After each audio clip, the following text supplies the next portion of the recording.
Amigos, saludos. Gracias por dispensarnos su compañía a este su programa, La Escritura Habla.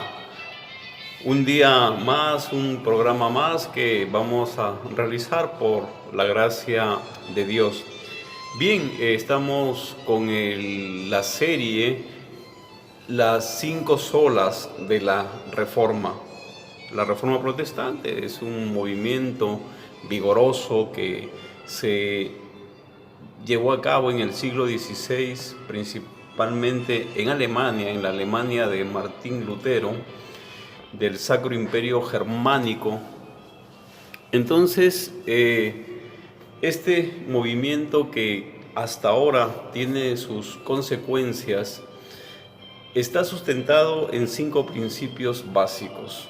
Hemos revisado en el programa pasado la sola escritura y ahora vamos a echar un vistazo a otra de las bases sobre las cuales descansa este movimiento, que es sola gracia.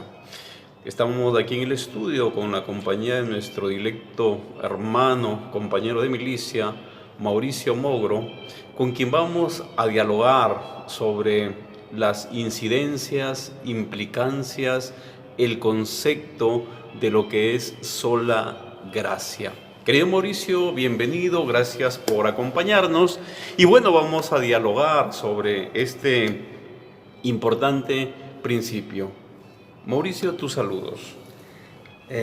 Muchas gracias, Edwin. Encantado de estar de nuevo junto a ti aquí para poder conversar primeramente de la escritura, como bien dice nuestro programa, y por supuesto para poder seguir expandiendo, avanzando en nuestro tema, avanzando en nuestros tópicos sobre la Reforma Protestante, en este caso sobre la sola gratia, ¿verdad?, que vamos a estar mirando ahora, y la verdad que estoy muy apasionado, estoy muy eufórico por el tema porque me gusta, me atrae mucho. Es una de las doctrinas que realmente ha marcado muchísimo, por no decir trascendentalmente, mi vida. Así que estamos con mucha expectativa de ver cómo se desarrolla el programa de hoy. Bien, muchas gracias, Mauricio. Es común y mutuo esta pasión por la escritura y sobre todo por mirar las raíces históricas de nuestra fe. Bien, ya para entrar en materia inmediatamente, cuando nosotros hablamos de gracia, ¿qué queremos decir? ¿Cómo podríamos definir, podríamos dar un concepto corto de lo que es gracia? ¿Qué es gracia, Mauricio? Sobre muchos otros conceptos que se utilizan popularmente podrían confundir este concepto de gracia, pero según la Escritura, según este principio sola gracia, ¿qué es la gracia? Bueno, la gracia sería concisamente un regalo inmerecido o un favor inmerecido de una parte hacia otra parte. Por lo tanto, es el recibir algo que determinada persona no merece y que la otra persona la da, por supuesto, conociendo que su receptor no es meritorio de dicho regalo o favor que se le está dando. Eso sería la gracia. Bien, hay otro concepto también que es bastante común, popular. Jesucristo, por ejemplo, cuando estaba enseñando, Él dijo, ¿no?, que deberíamos ser como vuestro Padre que está en los cielos, que es bueno, que hace salir el sol sobre buenos y malos. A partir de ahí se ha generado un concepto también que me gustaría que lo pongamos aquí a consideración de nuestros amigos que nos acompañan en este diálogo, y que es la gracia común. ¿Cómo podríamos definir la gracia común? Si usted, amigo que nos escucha, no ha escuchado este concepto de gracia común y no lo tiene claro, En este momento vamos a pedirle a nuestro querido hermano Mauricio que nos ilustre acerca de este término gracia común. Voy a tomar exactamente el pasaje y la ilustración que nuestro Señor Jesucristo dio, que es la de que el Padre hace llover en la tierra sobre justos e injustos. Lo que estaría tratando de decir aquí, que es la gracia común, es que es un bien, la lluvia, algo bueno, el agua que necesitamos para beber, es un bien recibido por todos sin distinción, es común, no tiene peculiaridad de excepción o de favoritismo, es un don inmerecido que lo reciben todos, es común a todos nosotros. Eso sería la gracia común, de una forma también resumida, recibir de parte de Dios de forma igualitaria sus bondades, ¿no? Todos comemos, a todos se nos dio, por ejemplo, el sentido del gusto, el sentido de la vista, el sentido del oído, evidentemente con las excepciones de algunas personas, ¿no? Pero no la regla. Dios nos ha dado a todos ese tipo de disfrutes, ¿verdad? De regalo. Y nos da la lluvia, a todos nos da el sol y a todos nos ha dado el día, la noche, 24 horas para poder vivir cada día. Eso sería la gracia común. Bien, qué interesante concepto en el sentido de que esto amplifica el amor de Cristo no solamente a los hijos, no solamente a los que creemos y lo reconocemos como Padre, sino que a toda criatura. Eso, a todo aquel que Él creó, pues esta gracia se extiende. Y es bueno que tú remarques eso que has dicho, que no solo a los hijos, porque no todos, y es bueno decirlo ahora, no todos son hijos de Dios. Amén. Todos somos criaturas de Dios, pero no todos son hijos de Dios. Luego más adelante veremos qué se necesita para ser hijo de Dios, pero no todos lo son. Amén. Bien, cuando uno como cristiano empieza a estar o a congregarse en una iglesia, pues sería muy importante que empecemos a ver las raíces de esa congregación, porque toda congregación, todo grupo humano tuvo un principio, todo grupo humano tuvo un inicio, una gestación. Hubieron personas que fundaron ese movimiento, esa rama, tuvieron razones para erigir una iglesia, una congregación. Entonces, mirando las raíces históricas de los evangélicos, de los protestantes, me gustaría, Mauricio, que dialoguemos un poco acerca de ese maravilloso evento que por la gracia del Señor permitió que irrumpa en la historia en el siglo XVI, que es la Reforma. La Reforma, ese movimiento que, inspirado por Dios, muchísimos hombres y mujeres también empezaron a volver a la Escritura. Las 5 solas de la Reforma obviamente no nacen de las reflexiones de Martín Lutero, de lo que Calvino quiso decir, sino las 5 solas es una sistematización de lo que la palabra dice. Amén. Las 5 solas son básicamente la enseñanza de Pablo, más que las enseñanzas de Calvino o Lutero o alguno de los reformados. En ese momento tan efervescente del siglo XVI, ¿qué significó sola gracia? ¿Qué tiene que ver sola gracia con la Reforma? Muchísimo, mucho. De hecho surge de la Reforma protestante el grito sola gracia, como una de las 5 solas, ¿verdad? Tiene tanto que ver, así como lo tuvo la sola escritura. Para recordar un poquito, sola escritura, la importancia estaba en que la Iglesia Católica de aquella época, en los años 1517, que fue cuando se produjo la Reforma, entendía que no era la escritura, la palabra de Dios, la que determinaba mis creencias, mi fe y mis prácticas, es decir, la ortodoxia y la ortopraxia, sino que era la escritura como parte de también otros efectos externos, como por ejemplo el magisterio de la propia iglesia, el papado, los dogmas católicos, la autoridad eclesiástica. Entonces, de ahí que nosotros hablamos la anterior semana de la sola escritura. Ahora, de la misma forma ocurre también con la sola gracia.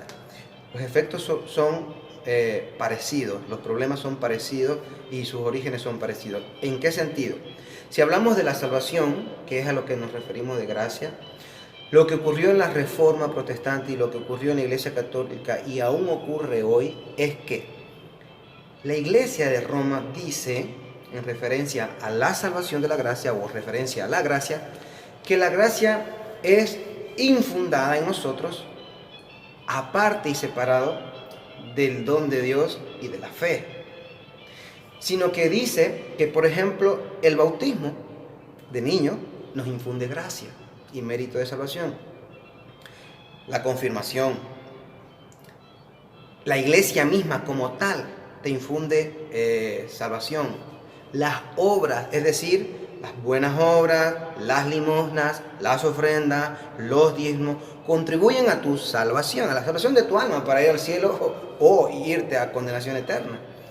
Y hablando concretamente de la época de la Reforma, el punto culminante fue que la Iglesia Católica estaba vendiendo la salvación, ya no diciendo que por obra, que nunca lo negó y se ha mantenido, sino que ahora la estaba vendiendo por dinero, Edu. O sea que estamos hablando de la venta de la gracia. La venta de la gracia, exactamente. O sea, la gracia se convirtió en una mercancía en Así donde es. se cambiaba, Así es. en donde subía, bajaba, como cualquier producto que uno puede ir a comprar Así es. a la tienda, ¿verdad? Recordemos que el pueblo, hablando de la gente que no era cristiana y bueno, de la población europea de aquella época, era una población ignorante, como dijimos en otro programa, que no estaba alfabetizado, no sabían leer y además estaban también un poco atemorizados por la peste negra que se había dado los últimos siglos y tenían miedo a morir, la mayoría uno de los temas de conversación de la gente era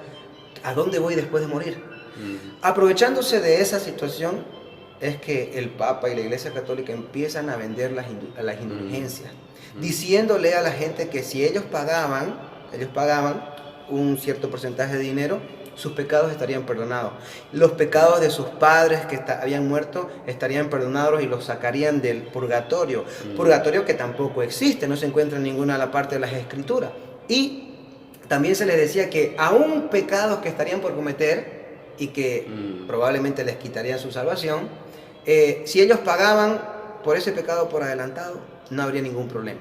Estaban vendiendo la gracia. Así que la relación es totalmente importante, es sumamente importante, es directa con la Reforma, porque de ahí sale entonces el concepto de la gracia, de que no es la iglesia, no son los sacramentos, no son los dogmas, no es el Papa, ni es el dinero, ni es la caridad, ni las buenas obras, lo que va a hacer que yo tenga aceptación para Dios o tenga salvación de mi alma para llegar al reino de los cielos. Entonces, el concepto de sola gracia fue revolucionario en el sentido de que les malogró el negocio, ¿no? Les malogró el negocio porque claro, si tú estás vendiendo una mercancía que es la gracia y alguien dice, no, la gracia no sirve, o sea, como que le estás invalidando la mercadería, ¿no? Supongo que esto habrá conmocionado. Es casi como cuando Pablo estaba predicando en Atenas, si no recuerdo mal, y por el fruto de la predicación del Evangelio de Pablo, en Éfeso. En Éfeso era, ¿verdad? En Éfeso, gracias por corregirme. Y por culpa de la predicación del Evangelio de Pablo, los artífices de los ídolos que tenían en aquella época empezaron a enojarse porque ya la gente se estaba convirtiendo, el Dios verdadero y Cristo estaba siendo anunciado y la gente estaba dejando de comprar los ídolos de aquella época. Así que los artífices de ídolos, los que creaban estos ídolos, empezaron a enojarse y se enojaron con Pablo, arremetieron contra él y bueno, se armó ahí un gran problema.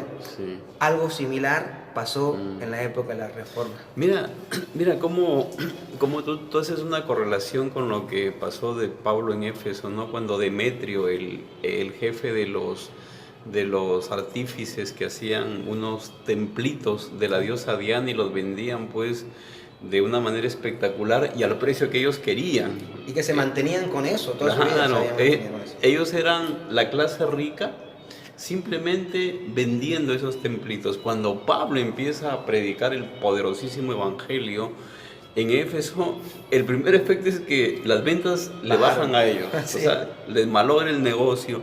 Entonces, mira cómo la palabra del Señor, cuando es predicada con fidelidad, produce cambios en todos los aspectos de la vida social, ¿no? Amén. Y en este caso, pues tuvo un efecto en el tema de la reforma ya. Lutero, pues, y los reformadores, cuando empezaron a invalidar la gracia vendida por el Vaticano, entonces lo más probable es que los libros de contabilidad del Papa, los bolsillos del Papa, toda la iglesia empezaron a verse disminuidos, menguados, ¿no? Entonces, la sola gracia es un concepto que removió la iglesia. Ahora, querido Mauricio, en este tema de la sola gracia, ¿cuál fue la reacción del Papa? ¿Qué es lo que dijo ante este concepto de Lutero y los reformadores? Porque ellos empezaron a hablar de la gracia salvadora, ¿verdad? La gracia salvadora que no se vende en las iglesias, que no lo vende ninguna persona, sino una gracia salvadora que baja del cielo definitivamente, que es un don, que es un regalo inmerecido que el Padre da a los que Él quiere. Mauricio, gracia salvadora, la gracia que no se compra en la tierra. ¿Qué significó en el siglo XVI y qué significa ahora? Bueno, significa, o debiera de significar lo mismo que significó en el siglo XVI, hoy también. Significa que Dios es el único autor y consumador de nuestra salvación. Como habla el libro profético de Jonás, la salvación es del Señor. Sí.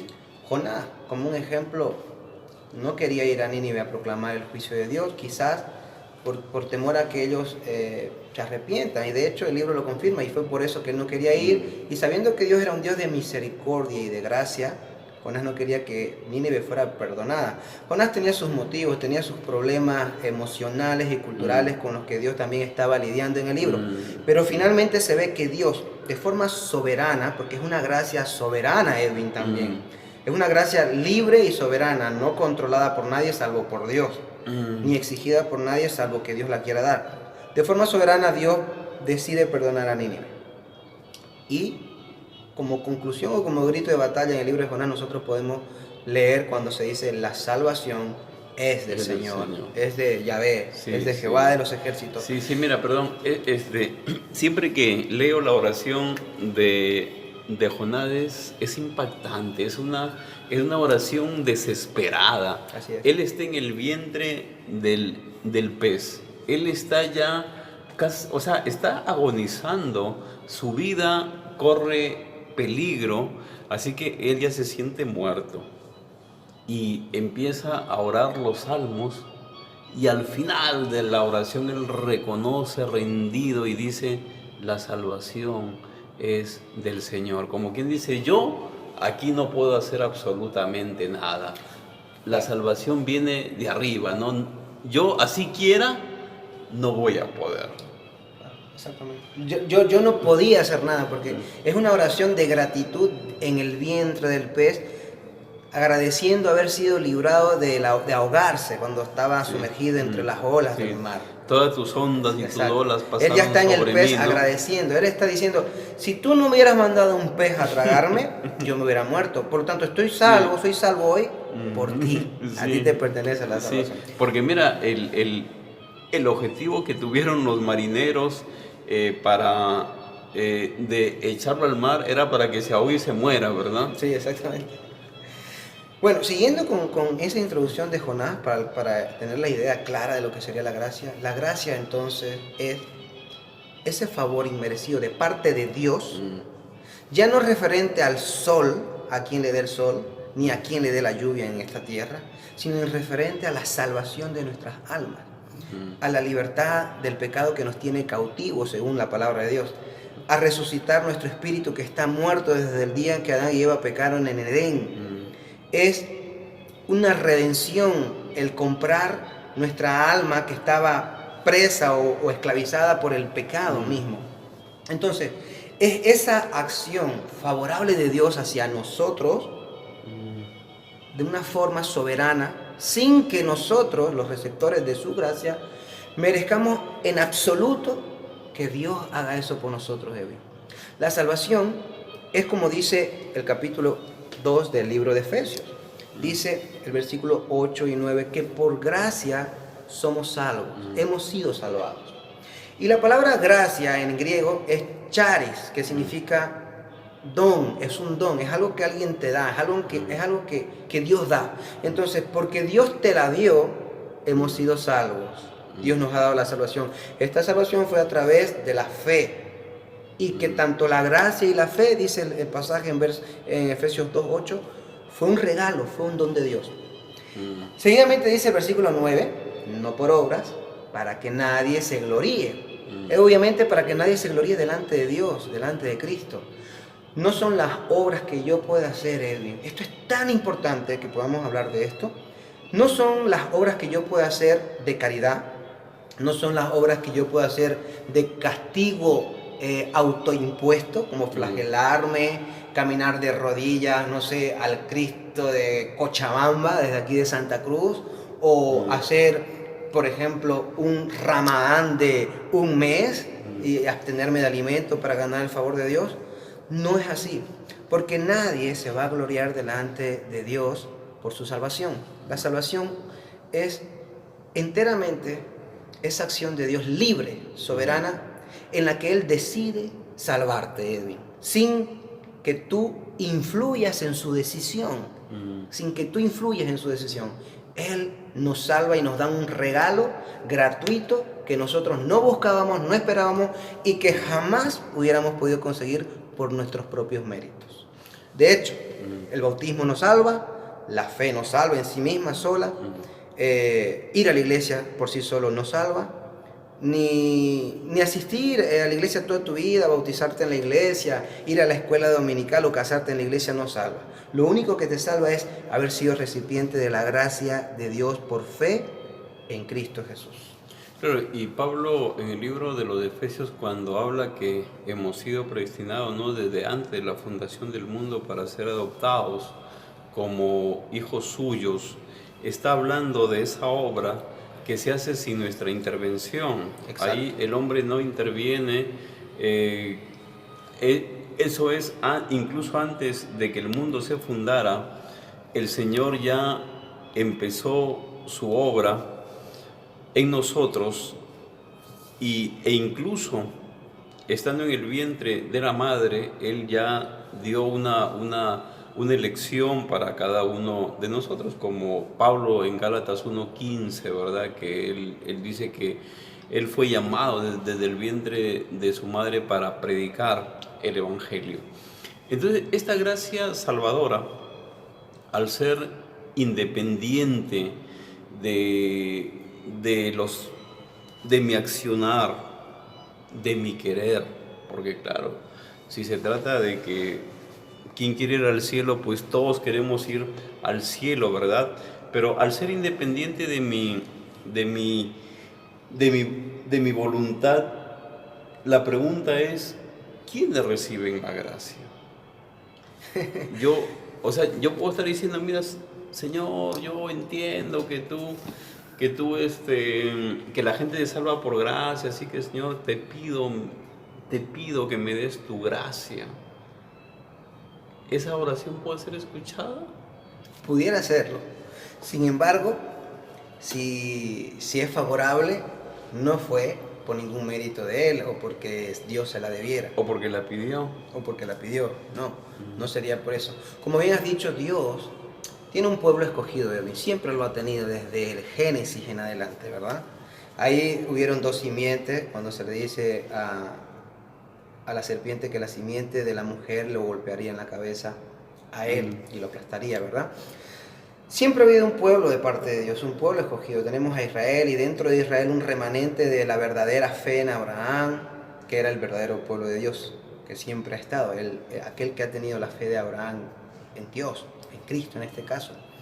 Ahora, ese pueblo ha sido escogido por Dios, como los profetas fueron escogidos por Dios, y como los apóstoles fueron escogidos por Dios, y como los recipientes de la gracia son escogidos por Dios. El apóstol Pablo nos habla en el capítulo 9 de Romanos que la misericordia y la gracia de Dios, el favor de Él, Dios, lo da a quien Él lo desea dar, a quien Él quiere darlo. Estas palabras se las dijo a Moisés: tendré misericordia del que yo tenga misericordia. Es decir, yo querré ayudar, yo querré ser favorable a quien yo quiera, no estoy obligado a hacerlo. Por lo tanto, Dios tiene mucho pueblo en el mundo, siempre lo ha tenido. La Biblia enseña de que hay multitud de escogidos, muchos, y de que al final de los tiempos habrá una multitud de la cual no se podrá ni contar en el cielo, que habrán sido salvados por la sangre de Cristo, por la gracia de Dios. Así que los que reciben, los que tienen como recipiente de la gracia de Dios, son aquellos que Dios ha escogido para ser recipiente de esa gracia. Son aquellos a los que Dios ha llamado desde el vientre de su madre y aún antes del vientre de su madre, desde antes de la fundación del cosmos, del mundo, del universo entero, Edwin. Y eso es increíble, porque no has tenido nada que ver tú, ni yo, para ser recipientes de la gracia de Dios, sino su libre elección bondadosa, misericordiosa, amorosa, de que siendo nosotros viles, pecadores, malos. Recuerda lo que dice Romanos capítulo 3, Edwin. Nadie busca de Dios. Todos se desviaron. Todos hablan simplemente muerte por su boca. Todos son aborrecedores de Dios, impíos. Entonces Dios tiene que actuar favorable a ese hombre, de querer salvarlo, de querer escogerlo y irrumpir en su vida, ¿no? Irrumpir en su vida, darle la salvación por medio de la regeneración. Y así es como Dios hace efecto en cada una de nuestras vidas su gracia, por medio de su propia elección libre y soberana. Viene a mi memoria las palabras del Señor a Jeremías, ¿no? Antes que te formaras en el vientre de tu madre, yo te escogí como profeta a las naciones. Entonces ahí definitivamente hay una elección soberana, una elección en donde el hombre no interviene, una elección en donde la voluntad y la soberanía de Dios es ejercida en toda su plenitud, ¿verdad? Amén. Es como cuando Él decide crear el mundo. Al principio Dios creó los cielos y la tierra. El versículo Génesis 1:1 es la expresión genuina de la soberanía de Dios.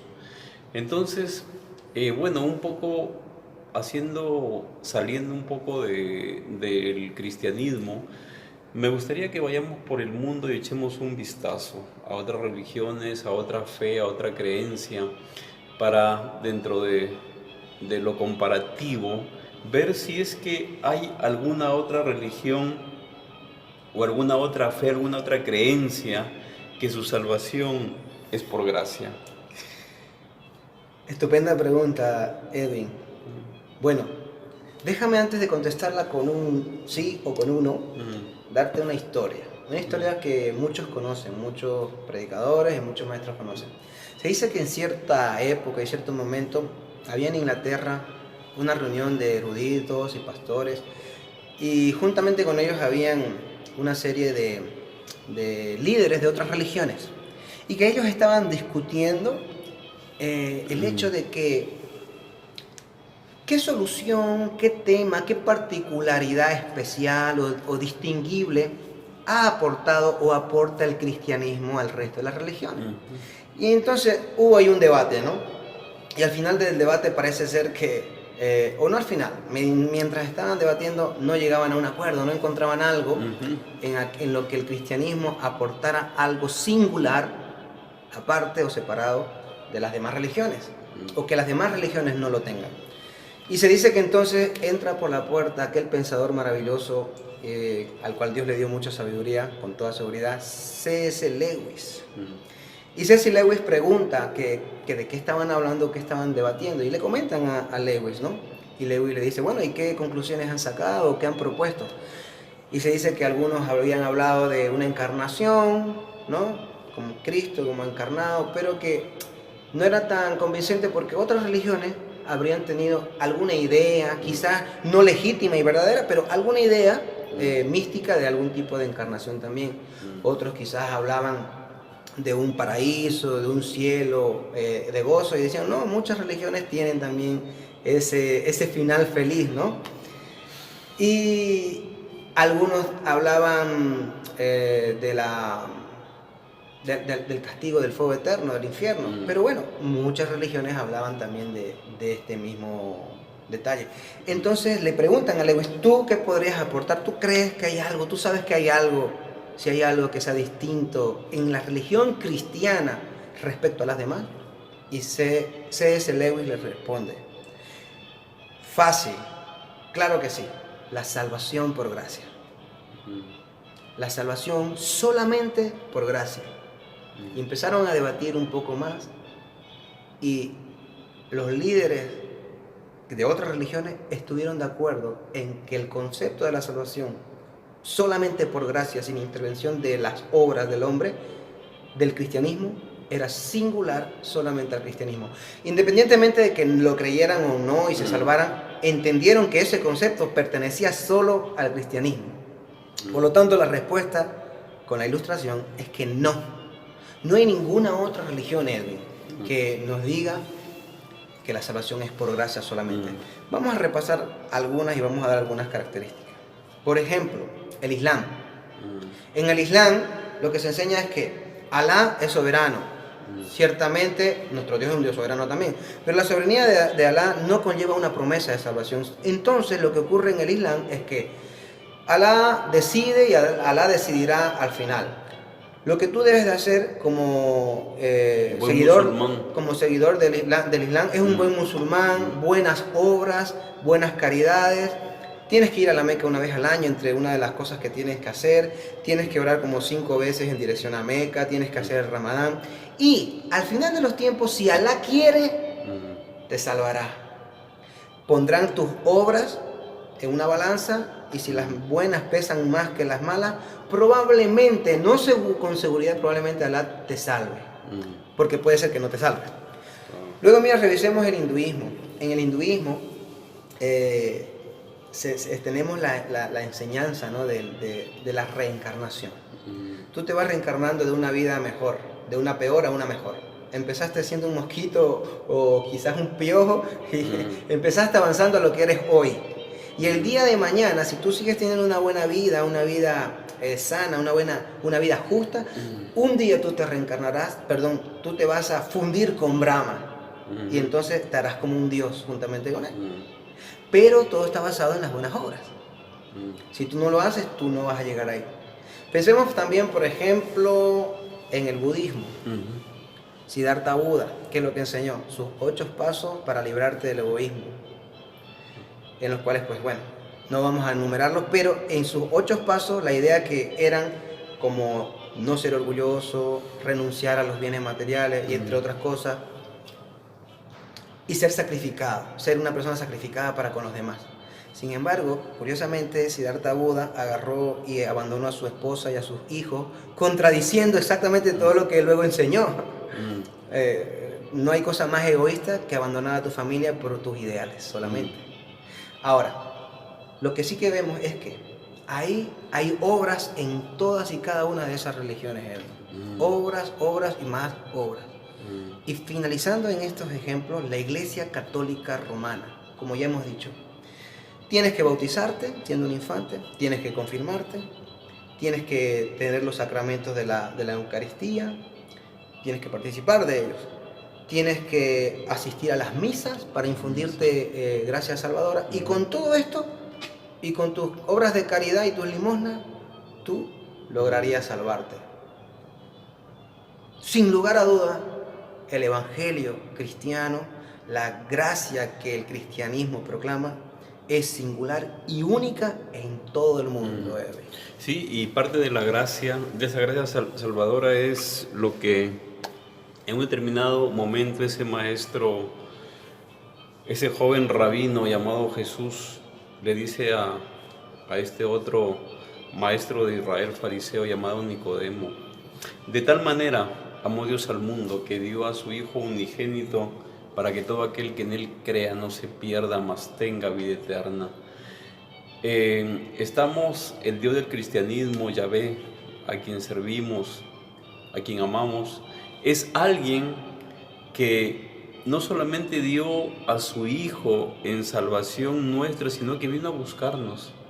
En todas las demás religiones, el hombre busca a Dios. Exacto. El hombre trata de llegar a ese Dios, como por sucesivas reencarnaciones, llegar a fundirse con Krishna, ¿no? A Dios es falso, claro. Claro. Entonces, pero en cambio, en el cristianismo es ese Dios buscando rescatar a la oveja perdida, como en las parábolas de Lucas 15, ¿no? Es ese Dios que representa a la mujer buscando la moneda perdida, y es ese Dios que acoge al hijo pecador en la parábola del hijo pródigo. Entonces, toda la Biblia está llena de gracia, ¿no? La gracia es el elemento distintivo de la religión cristiana, de la fe cristiana. Y volver a remarcar, Edwin, lo que has dicho tú. Busca, pero busca a algo o a alguien que somos nosotros, no porque nosotros seamos deseables o amables, Edwin, ¿cierto? Porque nosotros, ¿qué somos en ese estado antes de ser salvos? Estamos muertos, somos esclavos del pecado, somos enemigos de Dios y aborrecedores de Dios. Así que Dios no nos busca porque seamos muy bonitos o muy valiosos, sino nos busca por su puro amor, por lo que Él es. Exacto. Lo que Él es. Exactamente. Mira, incluso el mismo concepto de redención, ¿no? Redención es, o era en el primer siglo, comprar un esclavo. Exacto. Redimir era alguien que tenía un dueño ya, porque en aquel tiempo la fuerza humana, el ser humano era considerado una mercancía, es decir, alguien compraba a una persona para que le sirva. Entonces redimirlo era comprarle su libertad, ¿verdad? Entonces el Señor, en su infinita misericordia y por la sangre de su Hijo, nos redime, es decir, eso nos compra del dueño que era el enemigo, que era el pecado. Nosotros éramos esclavos del pecado y ahora nos traslada al reino de la luz, y esto gratuitamente, sin que nosotros lo podamos merecer. Ahora, pero ¿qué de malo es de que yo me quiera salvar por obras? Porque puede ser, alguien puede decir, bueno, pero es que, bueno, el Señor me regala la salvación, pero yo también quiero aportar algo, ¿no? Yo también quiero ahí poner mi granito de arena. ¿Eso está bien? ¿Está mal? ¿Cómo lo ves? Bueno, miremoslo primero desde el punto de vista de Dios, Edwin. Desde el punto de vista de Dios, la salvación le pertenece a nuestro Dios, ¿verdad? Y si la salvación le pertenece exclusivamente a Él y solamente a Dios, no es permitible, no es pertinente que se le quite la gloria a Dios. Si en alguna forma o en alguna manera el hombre accediera o tuviera parte, aunque sea un 0,01% de su salvación, como dicen algunos mal informados, entonces el hombre tendría de qué gloriarse en sí mismo el día que fuere glorificado y estuviera en la presencia del Señor. Él podría decir, mira, yo estoy aquí porque yo realmente me lo trabajé.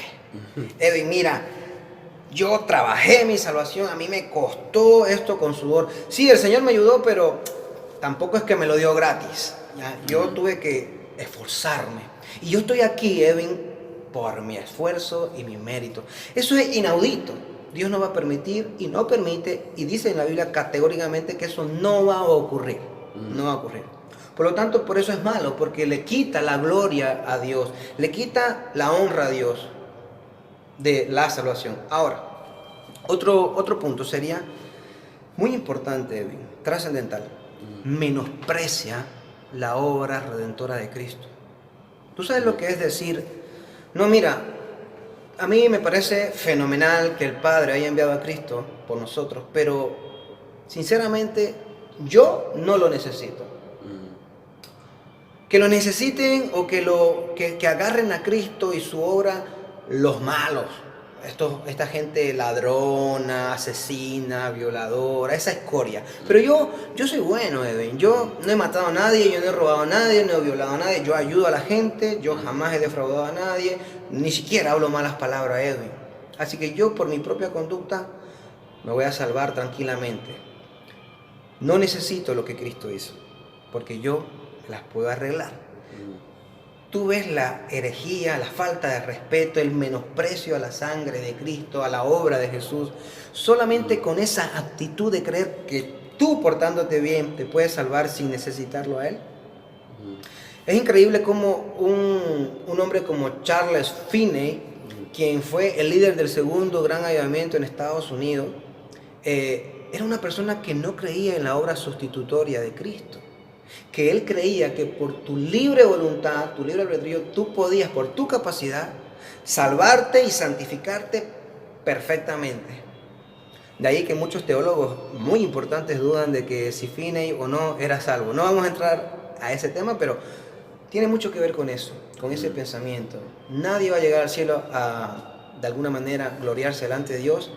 Y por supuesto es totalmente una falta irreverente de respeto a la gloria de Dios, a la majestad de Cristo, menospreciar la obra que el Señor Jesucristo hizo en la cruz. Ya sea para querer hacerla Él toda por completo, ya sea para agregarle algo al inicio o ya sea para agregarle algo al final. En cualquiera de todos esos casos es una terrible falta de respeto. Permíteme un minuto más decirte un último motivo por el cual está mal y no se puede salvarse por obras. Edwin, el problema de nosotros es básicamente ese pecado. Y lo que a nosotros nos falta, y lo que el hombre en general no entiende y no conoce, es que la magnitud de su pecado, tanto en gravedad como en tamaño y peso de ese pecado. El pecado del ser humano es un pecado infinito, Edwin, un pecado eterno. ¿Qué trato de decir con eso? Cuando tú pecas contra una persona o cometes una infracción mala contra una persona, ya sea darle una bofetada, vamos a poner un ejemplo, a alguien por la calle, bueno, esa infracción es relativamente leve. En el peor de los casos te devuelve la bofetada o te denuncia y te cuesta un par de dólares damnificarlo a él, ¿verdad?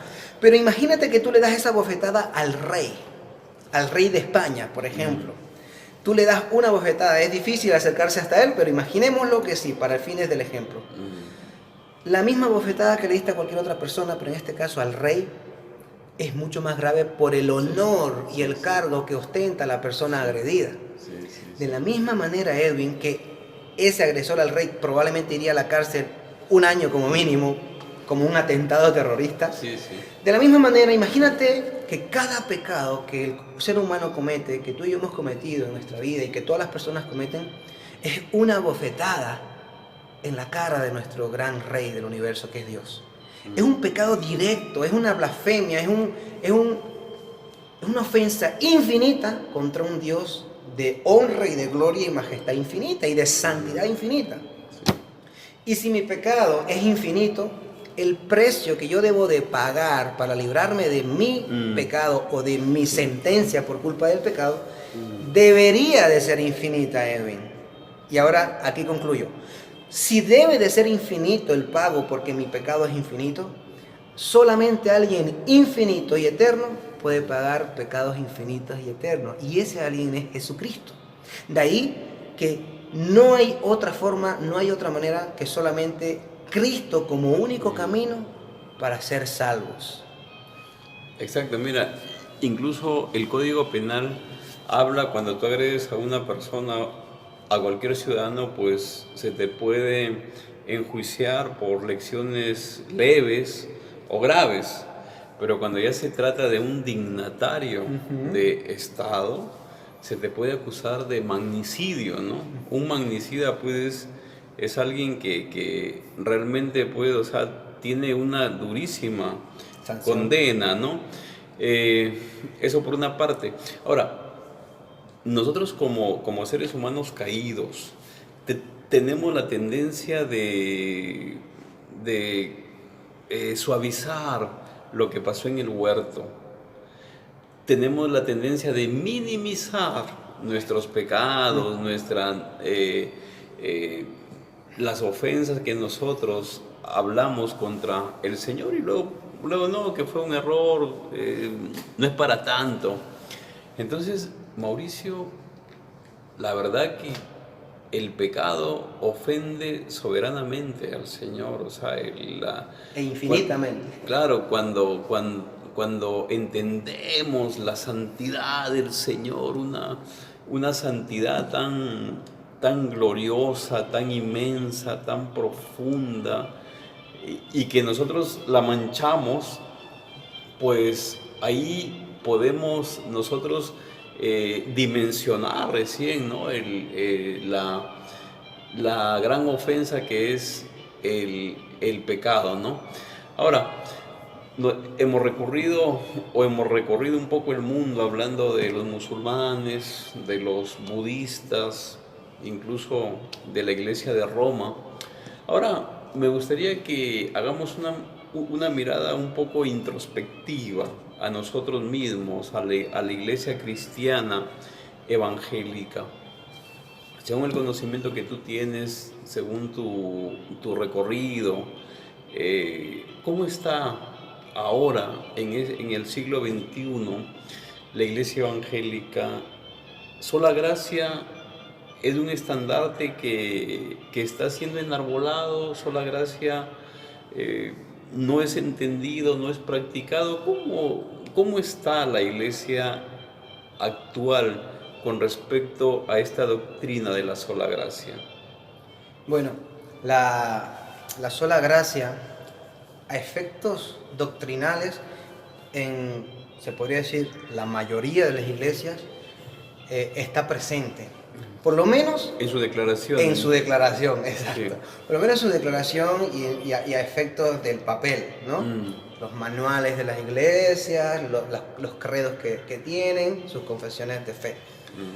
Lamentablemente, Edwin, sin embargo, la gran mayoría de esas iglesias, a la hora de la práctica, no es una realidad que crean en la gracia de Dios o en la sola gracia de Dios. Mucho de lo que hoy es la iglesia evangélica cristiana ha vuelto, Edwin, sin darse cuenta, a caer en los mismos errores de Roma. Hoy la iglesia evangélica no se ha dado cuenta a lo largo de los últimos siglos cómo ha vuelto a caer en la salvación por obras. Porque, como decimos, sobre el papel se enseña que la salvación es por gracia, que es por Cristo, que solamente el Señor nos salva con una relación personal con Él y estando en el cuerpo de Cristo. Sin embargo, hay dos formas en que esto ha permeado la falsa enseñanza de salvación por obra dentro de la iglesia evangélica. La primera es que tú debes tomar una decisión. Tú debes tomar una decisión de seguir a Dios. Y dentro de esa decisión tú tienes que hacer tu oración decisiva. Y a partir de hacer esa decisión, en el momento en que tú la hagas, tu oración de aceptación, en ese momento tú eres salvo. Si tú no haces eso, tú no eres salvo. O sea que se le está atribuyendo ahora aquí a tu decisión, tu acción, y a una oración confesionada que se hace, que es conocida como la oración del pecador, se le está atribuyendo salvación. Fíjate, es como cuando el católico dice, si tú te bautizas, eres salvo. Bienvenido a la iglesia. Bueno, en la iglesia evangélica, sin darse cuenta, ha dicho, repite esta oración, firma esta tarjeta y bienvenido a la iglesia, eres mi hermano. Entonces es terrible, Edwin, es terrible, es realmente, aparte de terrible, es preocupante, es doloroso, porque la iglesia anda mal. Otra de las formas, la segunda, es la siguiente. Muy bien, yo he entrado ya por gracia de Dios, aunque ya añadí mi 1% de decisión y hacer mi oración de fe. Pero ahora vamos a añadir otro 1% más, y vamos por el 2% ya, y es preservarla y cuidarla. Porque ahora resulta que no es suficiente lo que Cristo hizo en la cruz. No. Mira, sí, el Señor ya te ha aceptado por fe, por tu oración, por la gracia de Dios, pero ahora tú no se te ocurra estar en pecado, no se te ocurra caer en pecado, no se te ocurra morirte sin estar confesado. Porque allá donde tú te mueras sin estar confesado de algún pecado, te vas al infierno. Pierdes tu salvación. Yo no entiendo cómo se puede perder una salvación, Edwin, que tú no ganaste, que tú no hiciste, que tú no trabajaste, que tú no tuviste que hacer nada para obtenerla, que Dios la hizo, que Dios te la regaló, que la obró por completo, autor y consumador de tu salvación, Cristo solamente.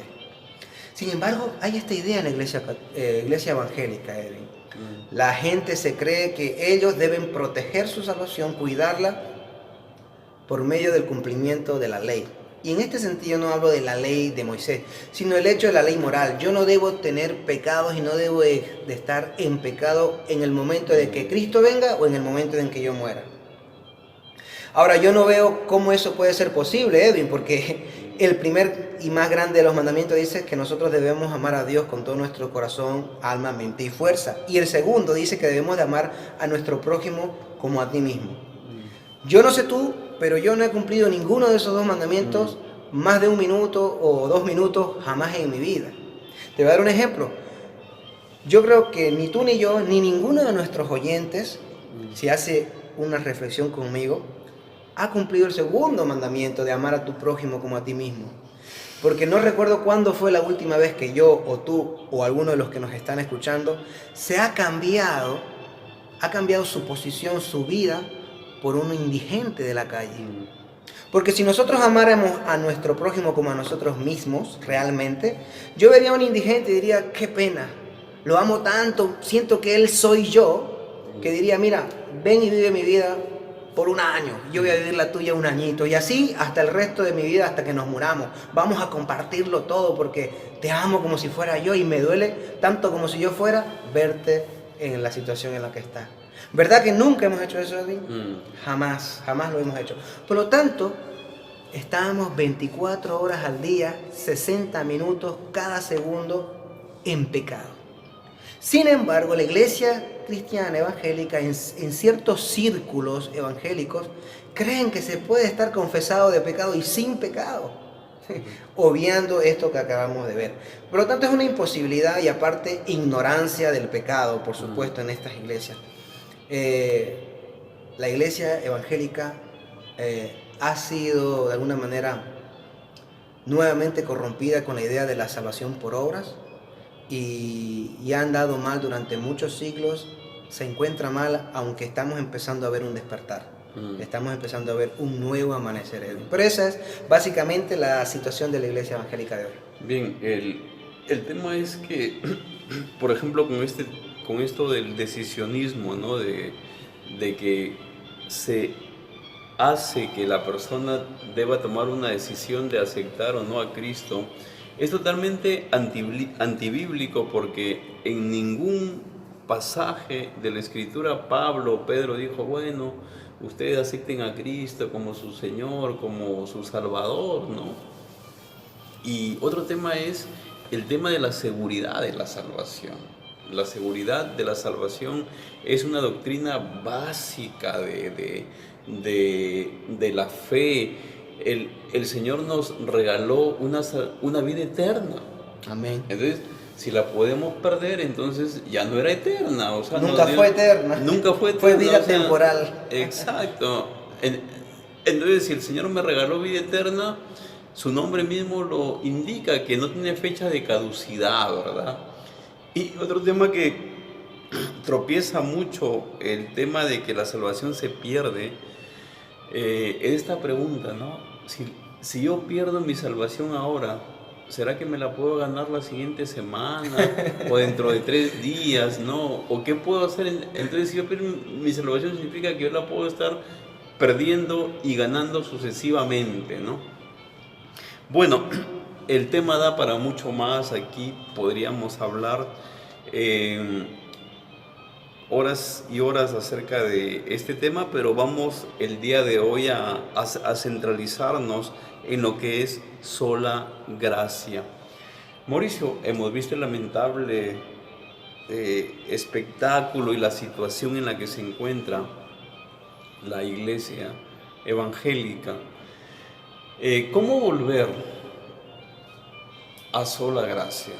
¿Cómo hacer que otra vez ese estandarte pueda flamear en la iglesia, no solamente como un apunte en los estatutos o como una declaración formal, sino como algo práctico, que la sola gracia sea parte de la praxis del cristiano en la actualidad? ¿Cómo volver a sola gracia?